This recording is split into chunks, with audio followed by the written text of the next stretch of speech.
A climate change conference entitled Vegan Organic for Prosperity and to Save the Planet from Climate Change was held on October 22, 2009 in Jakarta, the capital city of Indonesia.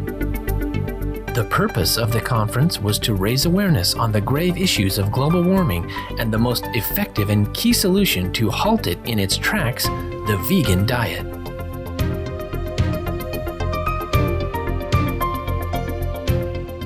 Participating dignitaries included Indonesia's Assistant Minister for Economics and Poverty Alleviation, Ms. Sri Hudiastudi.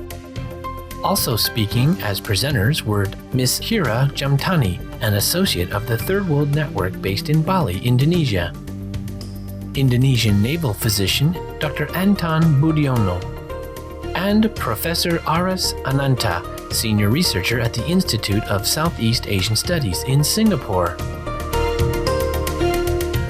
Guest of honor Supreme Master Ching Hai graciously answered questions from the distinguished audience members on topics such as the vegan trend to stop global warming and ways to implement organic vegan farming. We now invite you to join us for part 7 of the 8-part rebroadcast of the video conference with Supreme Master Ching Hai entitled Vegan Organic for Prosperity and to Save the Planet from Climate Change, held on October 22, 2009 on Jakarta, Indonesia.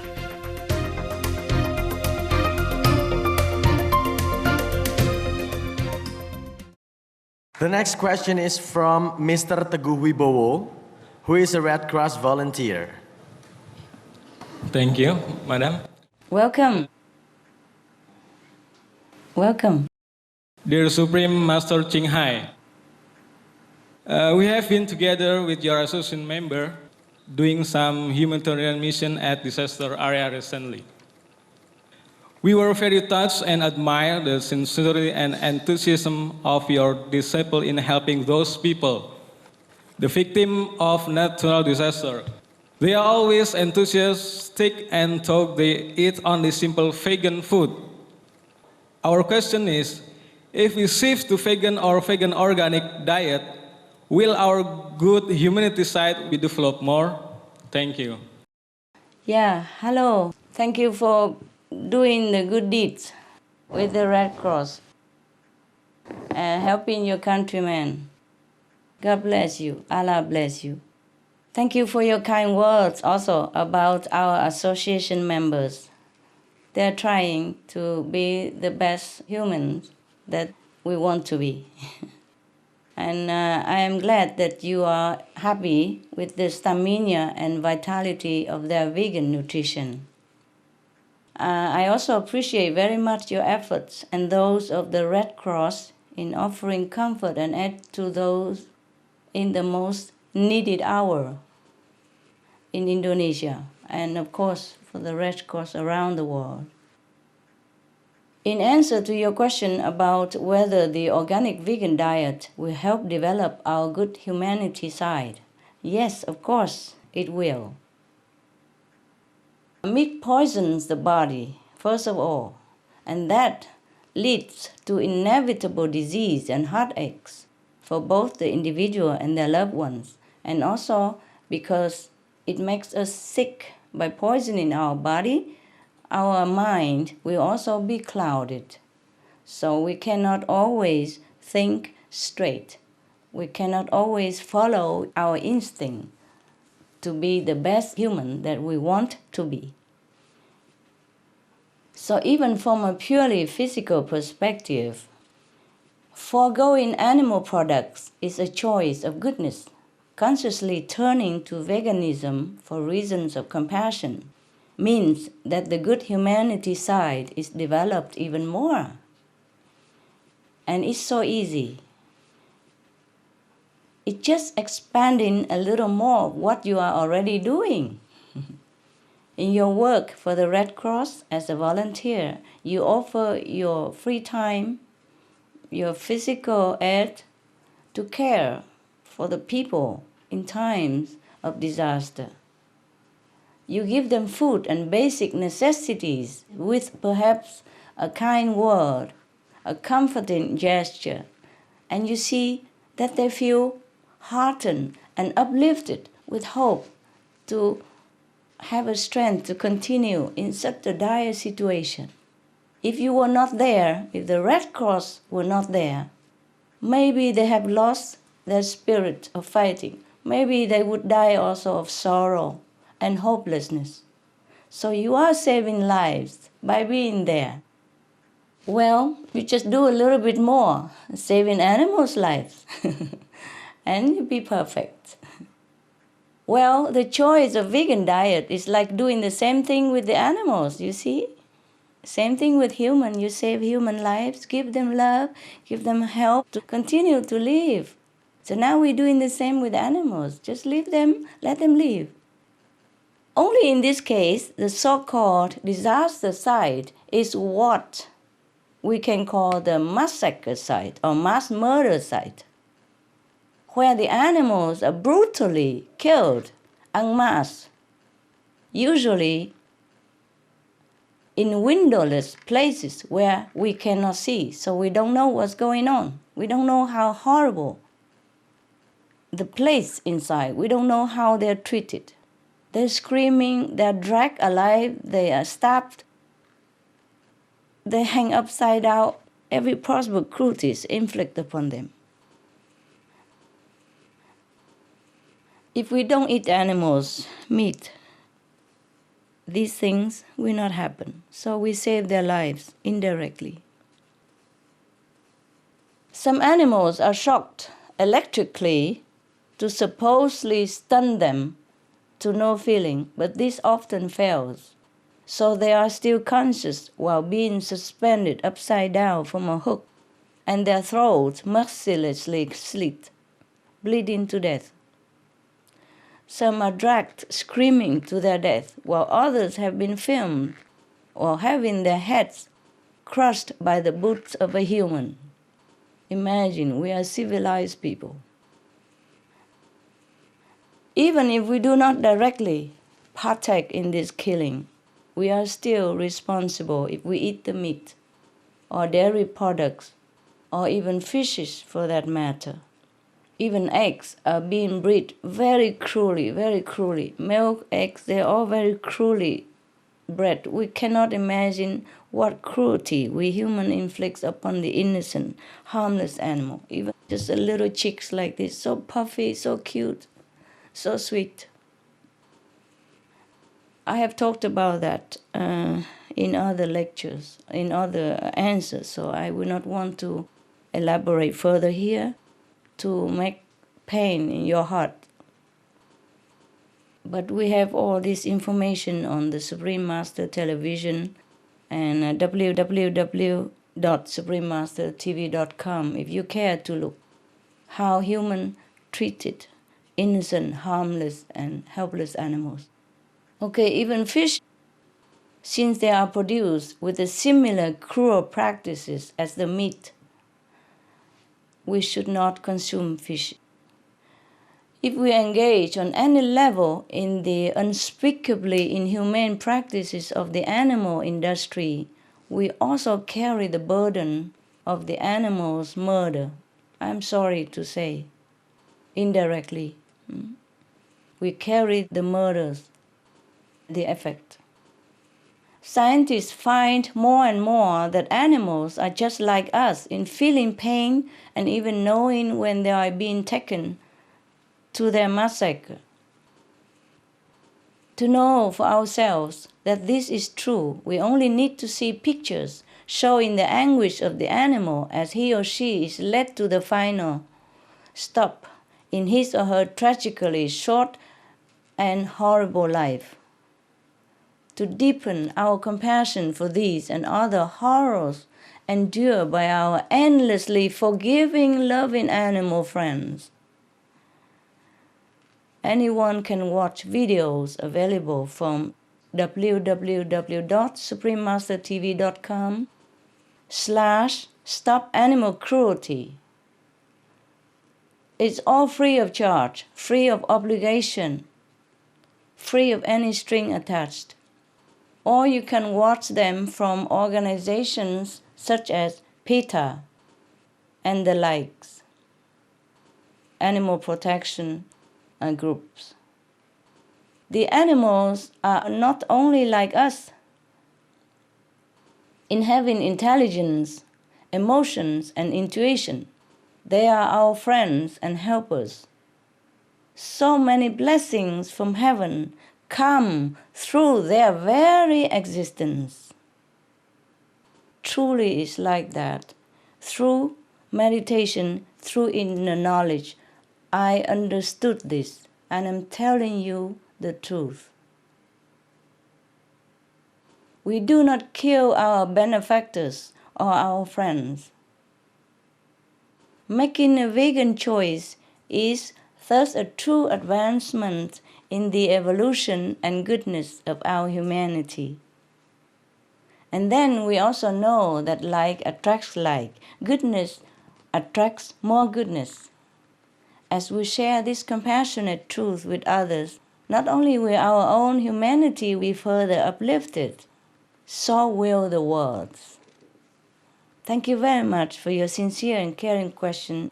May Allah bless you in your work and your life, and bless the Red Cross of the Indonesia. Thank you, Supreme Master Ching Hai, for such a beautiful answer. Some of the diseases related to meat consumption and/or production: Q fever, norovirus, swine flu, Ebola reston virus. Cured meats and fish increase leukemia risk in children. Antibiotic-resistant superbug infections from a strain of Staphylococcus aureus. blue tongue disease, E. coli, salmonella, bird flu, mad cow disease or Creutzfeldt-Jakob disease, 90% of the population at risk, pig's disease or PMWS, listeriosis, shellfish poisoning, preeclampsia, Campylobacter, Clostridium difficile, diseases hidden in healthy-appearing livestock. Some of the costs of meat eating. Infertility. Eating just one serving of meat per day increases the risk of women's infertility by 32%, with additional meat consumption increasing the risk. Heart disease. Over 17 million lives lost globally each year. Cost of cardiovascular disease is at least $1 trillion a year. Cancer. Colon rectal cancer. Over 1 million new colon cancer patients diagnosed each year. More than 600,000 colon cancer-related mortalities annually. In the United States alone, colon cancer treatment costs about $6.5 billion. Millions of people are newly diagnosed with other meat-related cancers every year. Diabetes. 246 million people are affected worldwide. An estimated $174 billion spent each year on treatment in just the United States. Obesity. Worldwide, 1.6 billion adults are overweight, with 400 million more who are obese. Costs $93 billion each year for medical expenses in the United States alone. At least 2.6 million people die annually from problems related to being overweight or obese. Environmental. Use up to 70% of clean water. Pollute most of the water bodies. Deforest the lungs of the earth. Uses up to 43% of the world's cereal. Uses up to 85% of the world's soy. Cause world hunger and wars. 80% cause of global warming. Plus more. Some of the costs of milk consumption: cowpox from milking cows, bacterial microbes, pesticides, and enzymes found in cheese derived from the inner stomach linings of other animals. Up to 80% of the calories in cheese are from pure fat. Breast, prostate, and testicular cancer from hormones present in milk, listeria and Crohn's disease.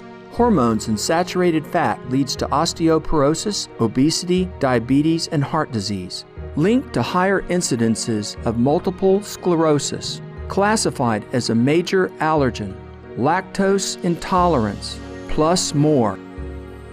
For more urgent information, please visit www.suprememastertv.com/killers. Next question comes from Mr. Hadianto.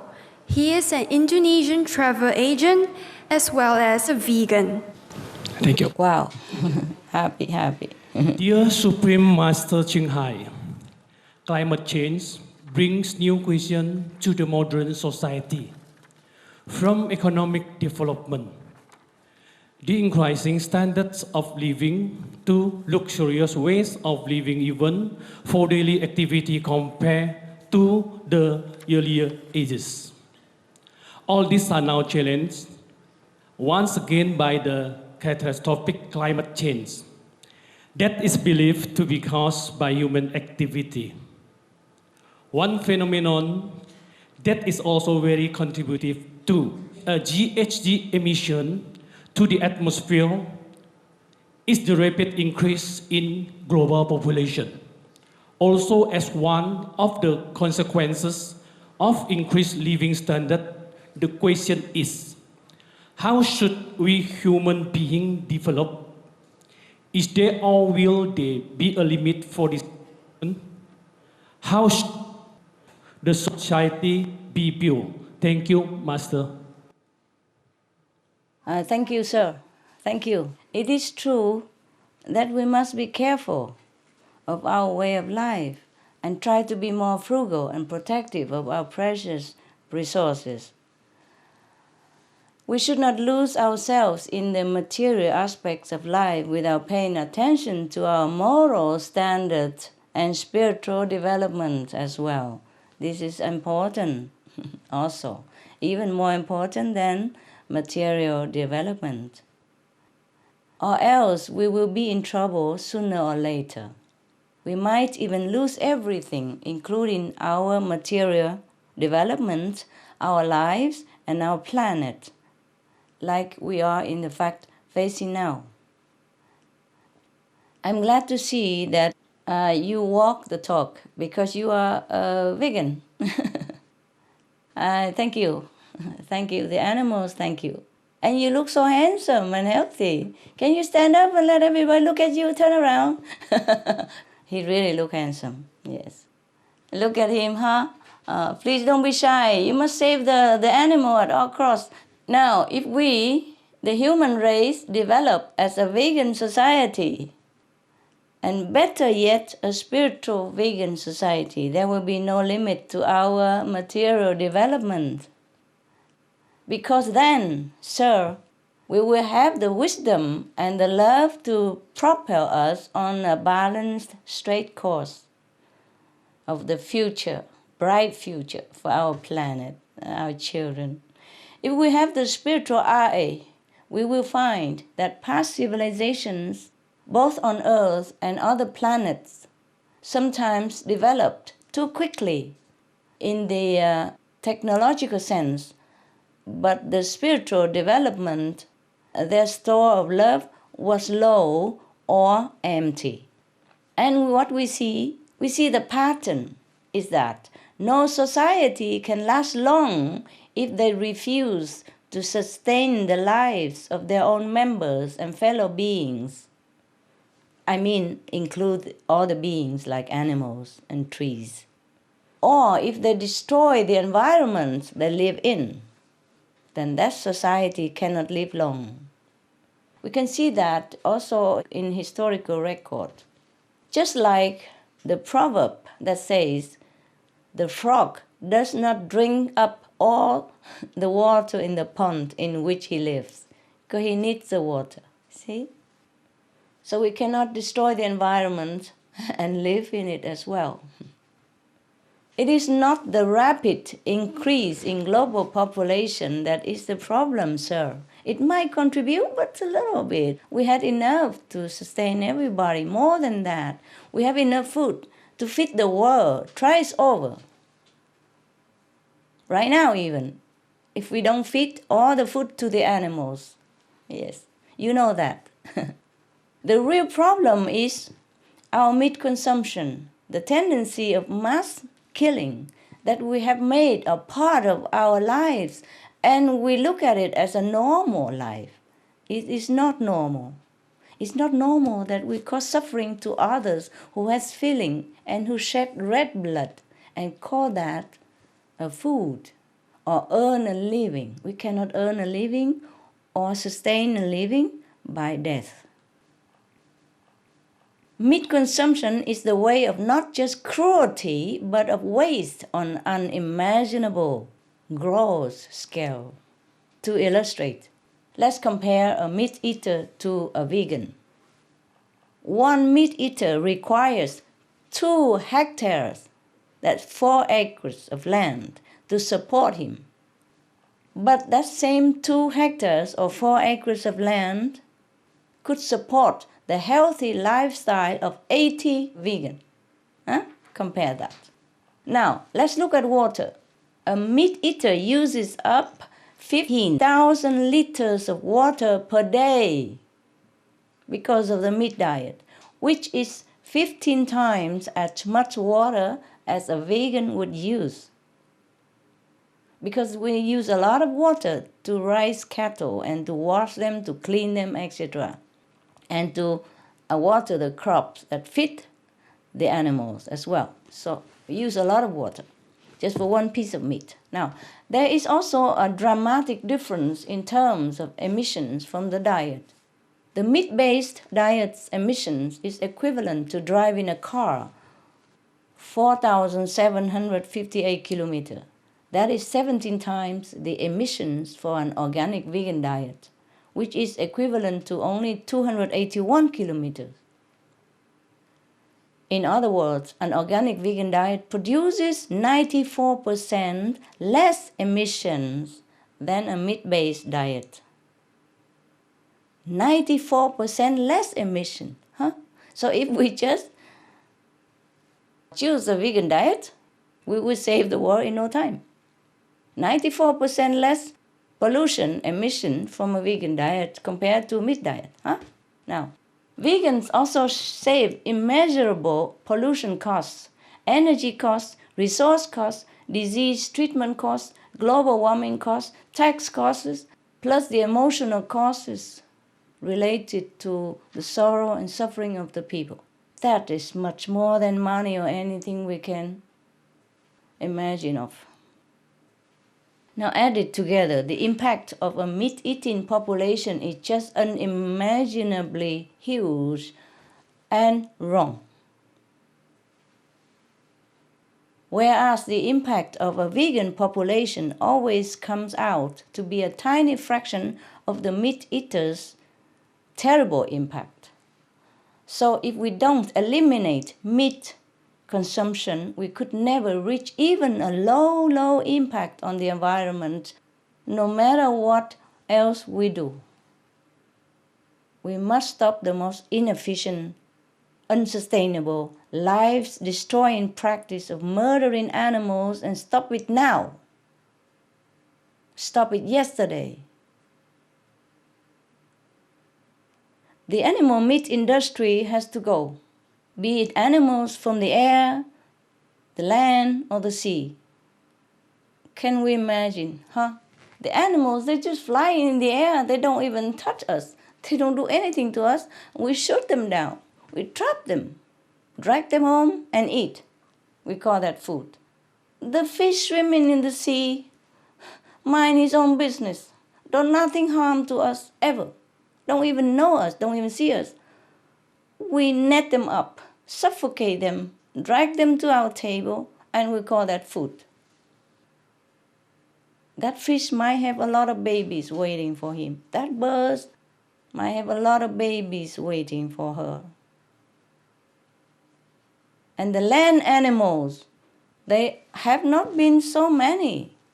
It's just we breed them, meaning inviting them to our planet. Now, if we invite somebody to our home, what do we call this person? A guest, no? Is that true? Yes. Okay. Now we invite these poor, innocent animals to our planet, and then we torture them all their miserable lives, confine them in a little cage that they could not even turn around all their life, including pregnant animals, including little baby animals. We invite them to our planet by breeding them, by inseminating, by using all kind of techniques to invite them to our planet. Then we torture them, molesting them, suffocate them, and murder them en masse. What kind of hosts are we? What kind of hosts are we? Why do we invite them here and treat them thus? If somebody invited us to their home and treated us like that, imagine how we feel. Imagine if we are in the position of that confined pig or chained cows or suffocating chickens or ducks in overcrowded animal factory. Imagine it's us, then you understand what I'm talking about. We have to stop all this cruelty because we're civilized human people. We are civilized. We are educated. We are religious. We have been taught by all the gracious prophets since times immemorial to be a dignified human beings. So we have to stop all this mass murdering the animals from air, from land, or from sea, from anywhere at all. That's the only way we can and should develop sustainably for our children and grandchildren and future generations. That's the only way we should develop. And after all, the vegan way of building society is the most befitting to the human standard of compassion. It is truly the way of most peaceful, paradise-like, children of God-like civilizations, because we save lives. Not only we save the animals, we save our lives, we save the lives of the world, of the people in the world. Then we are heroes. The planets that were saved from destruction, like Venus, were saved because their societies became vegan. I mean the one that are saved. That I mentioned, there are 4 Venuses, only 2 of them are saved because their societies became vegan. The other 2 Venuses were destroyed. One is completely gone, one is boiling hot, uninhabitable, because they have not been vegan. The 2 Venus are saved because they have become vegan. Many planets that did not survive, like Mars, perished with meat still in their mouth, between their teeth. So it is up to us, sir. If we alone are vegan, we ourselves will change at least. And if there are enough of us, our society will change. You know how it changed your life. Yes, the vegan diet. We become smarter, more sensitive, more compassionate, more considerate to other people and environment and animals around us. We became a different person. And we are happy to become so different. Yes. If everyone in the society become vegan, we will develop in an incredible way as a whole planet in the universe. And that time, there will be no limit to our spiritual development and even our social, technological, material development once we turn to our compassionate, God-like nature. Everything else will naturally be built on this new foundation. And the correct foundation, the only foundation we should have, of loving kindness. And the society will develop itself and manage itself accordingly in peace, wisdom, compassion, and dignified coexistence among all living beings. Thank you, Mr. Haryanto. Thank you. Please advise your clients to do the same. Thank you very much, Master, for your answer. Some of the benefits of a vegetarian diet: lowers blood pressure, lowers cholesterol levels, reduces type 2 diabetes, prevents stroke conditions, reverses atherosclerosis, reduces heart disease risk 50%, reduces heart surgery risk 80%, prevents many forms of cancer. Stronger immune system, increases life expectancy up to 15 years. Higher IQ, saves 70% of a total cost of $40 trillion for reducing global warming. Uses 4.5 times less land to grow food. Conserves up to 70% clean water. saves 80% of the cleared Amazonian rainforest from animal grazing. A solution for world hunger. Free up 3.4 billion hectares of land. Free up 760 million tons of grain every year, or half the world's grain supply. Consumes 1/3 fossil fuels of those used for meat production. Reduces pollution from untreated animal waste. Maintains cleaner air. Saves 4.5 tons of emissions per U.S. household per year. Stop 80% of global warming. Plus more. Save your life. Be veg. Go green.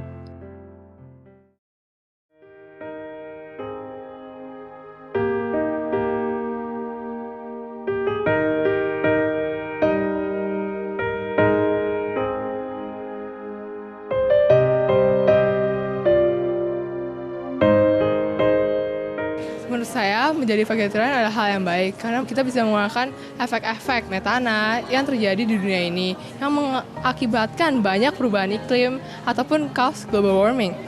Apakah rencana Anda untuk mengubah pola makan Anda setelah melihat seminar ini menjadi vegetarian atau vegan organic?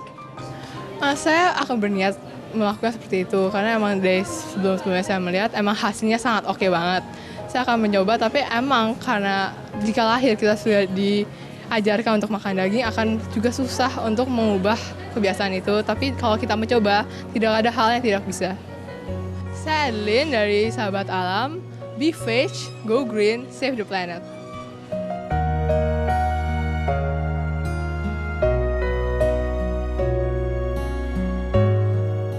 Yang pertama mengharukan sekali karena dia begitu menghayati ya, tapi kayaknya berjuangnya terus gitu. Dari seminar ini kayaknya lagi deh diadakan lagi itu di mana-mana gitu, melindungi alam, membantu alam, mengembalikan kualitas alam seperti semula gitu.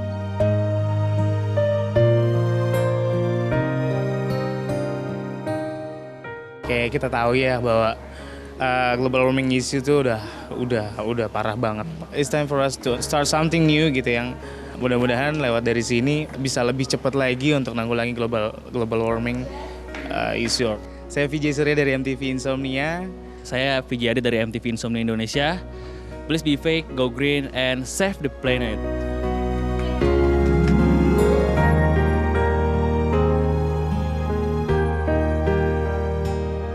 I'm very inspired by what Master Ching Hai said. Her way to motivate people to be a vegan by helping the planet and then reducing the greenhouse emission gas and all the bad methane effect to our planet. Simply turning ourselves to be a vegan is really inspiring and really motivating to be a vegan, yeah. If that very noble intention can help do something to save this planet, and why not? And I'm going to willingly do that and help that. Hello, Supreme Master Ching Hai. I'm very honored to listen to your seminar, and I wish I have a chance to one day really actually meet you face to face, because there's a lot of things I want to ask and discuss with you. Thank you so much. It was a joy having you with us today for Words of Wisdom. Part 8 of this rebroadcast of the live video conference, Vegan Organic for Prosperity and to Save the Planet from Climate Change, with guest of honor, Supreme Master Ching Hai, will air next Tuesday, so please tune in to Supreme Master Television. Up next is A Journey Through Aesthetic Realms, right after Noteworthy News. May you have a blissful life under God's loving grace.